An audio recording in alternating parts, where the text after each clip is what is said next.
जायकवाडी धरणातील जलसाठा आता 82% पार पोहोचलेला आहे। आज 2 ऑगस्ट 2026 रोजी सकाळी 6 वाजेपर्यंतची ताजी आकडेवारी काय सांगते पाहूयात। एकूण जलसाठा 2534.759 दशलक्ष घनमीटर आहे। जिवंत पाणीसाठा 1796.653 दशलक्ष घनमीटर।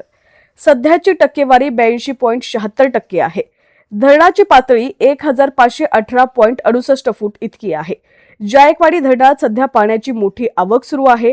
गेल्या 24 तासात तब्बल 57,266 क्युसेक वेगानं नवीन पाणी दाखल झालेलं आहे। 1 जून 2026 पासून आतापर्यंत धरणात एकूण 43.57 टीएमसी इतकी पाण्याची आवक झालेली आहे। गेल्या वर्षी आजच्याच दिवशी धरण 91.36% भरलं होतं।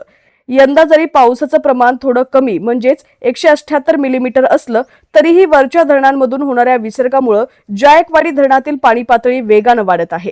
सध्या शेती आणि पिण्याच्या पाण्यासाठी उजव्या कालव्यातून 1100 क्युसेक आणि डाव्या कालव्यातून 700 क्युसेक वेगानं पाणी सोडलं जातंय। धरणात पाण्याचा प्रवाह असा सुरू राहिल्यास लवकरच जायकवाडी धरण 100% भरून सांडव्यातून गोदावरी पात्रात विसर्ग सुरू होण्याची शक्यता वर्तवण्यात येते। अधिकच्या अपडेटसाठी पाहत रहा HPN मराठी न्यूज।